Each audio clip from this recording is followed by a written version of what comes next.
ಈಗ ಇವತ್ತು ತುಂಗಭದ್ರಾ ಡ್ಯಾಮ್ ಮತ್ತೆ ತುಂಬಿದೆ. ಇವತ್ತು 101.773 TMC ನೀರಿದೆ. ಮುಂಗಾರು ಬೆಳೆಗಾಗಿ ಹಿಂಗಾರು ಬೆಳೆಗೂ ಕೂಡ ನೀರು ಸಿಗ್ತದೆ. ಈಗ 19ನೇ ಗೇಟು ಅದು ಕೊಚ್ಕೊಂಡು ಹೊರಟೋಗ್ಬಿಟ್ಟಿತ್ತು. ಅದನ್ನು ಕೂಡಲೇ ಡಿ ಕೆ ಶಿವಕುಮಾರ್ ಇಮಿಡಿಯೇಟಾಗಿ ಮಾಡಿ ಶಿವರಾಜ್ ತಂಗಡಿಗೆ ಇಲ್ಲೇ ಇದ್ಕೊಂಡು ಎಲ್ಲ ಮಾಡಿದ ಮೇಲೆ ಜಮೀರು ಕೂಡ ಇಲ್ಲೇ ಮಾಡಿದ್ಮೇಲೆ ಅದು ಭಾಳ ಜಾಗೃತಿಯಾಗಿ ಆಯಿತು.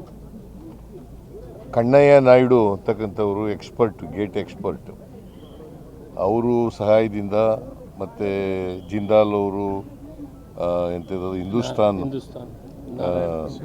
ನಾರಾಯಣ್ ಇಂಜಿನಿಯರಿಂಗು ಇವರೆಲ್ಲರ ಸಹಾಯದಿಂದ ಆಯಿತು. ಮತ್ತು ಅಧಿಕಾರಿಗಳು, ಭಾಳ ಮುಖ್ಯವಾಗಿ ಅಧಿಕಾರಿಗಳೆಲ್ಲರೂ ಕೂಡ ಕೆಲಸ ಮಾಡೋದ್ರಿಂದ, ಹಗಲು ರಾತ್ರಿ ಕೆಲಸ ಮಾಡೋದ್ರಿಂದ ಆದಷ್ಟು ತ್ವರಿತವಾಗಿ ಆಗಲಿಕ್ಕೆ ಸಾಧ್ಯ ಆಯಿತು. ಇವತ್ತು ರೈತರಿಗೆ ಯಾವುದೇ ತೊಂದರೆ ಆಗಲಿಲ್ಲ. ಸುಮಾರು ಅವರ ಎಲ್ಲ ಶ್ರಮದಿಂದ 20ಕ್ಕೂ ಹೆಚ್ಚು TMC ನೀರು ಉಳೀತು.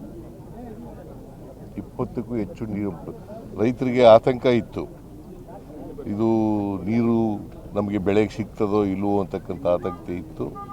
ಈಗ ಯಾವುದೇ ಬೆಳೆಗೆ ಏನು ತೊಂದರೆ ಇಲ್ಲ, ನೀರೆಲ್ಲ ಕೊಟ್ಟಿದ್ದೀವಿ. ಸೊ ಸೆಕೆಂಡ್ ಕ್ರಾಪ್ಗೂ ಕೂಡ, ಹಿಂಗಾರು ಕ್ರಾಪ್ಗೂ ಕೂಡ ಕೊಡ್ತೀವಿ. ಮಳೆ ಬಂದು ನೀರೆಲ್ಲ ತುಂಬಿದೆ. ನಾನು ಮಳೆರಾಯನಿಗೆ ಧನ್ಯವಾದಗಳನ್ನು ಸರ್ಕಾರದ ಪರವಾಗಿ ಸಲ್ಲಿಸಲಿಕ್ಕೆ ಬಯಸ್ತಾ ಇದ್ದೇನೆ.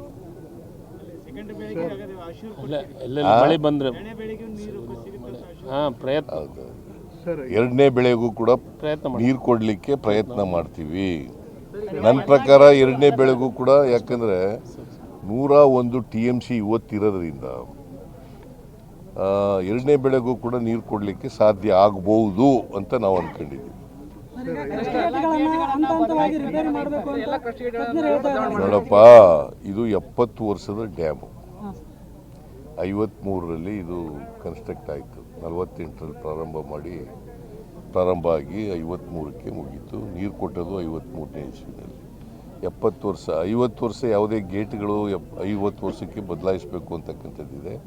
ಆದರೆ 70 ವರ್ಷ ಆಗಿದೆ, ಮೇಂಟೆನೆನ್ಸು ಮಾಡದ್ರಿಂದ ಚೆನ್ನಾಗಿ ಇದು 70 ವರ್ಷ ಆಯಿತು. ಒಂದು ಗೇಟು, 19ನೇ ಗೇಟು ಬ್ರೇಕಾಗಿ ಅದು ಕೊಚ್ಕೊಂಡು ಹೊರಟೋಗ್ಬಿಟ್ಟಿತ್ತು.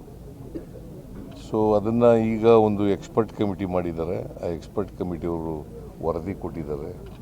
ಆ ವರದಿ ಆಧಾರದ ಮೇಲೆ ಮೇಂಟೆನೆನ್ಸ್ ಮಾಡ್ತಕ್ಕಂಥ ಪ್ರಯತ್ನವನ್ನು ಮಾಡ್ತಾರೆ.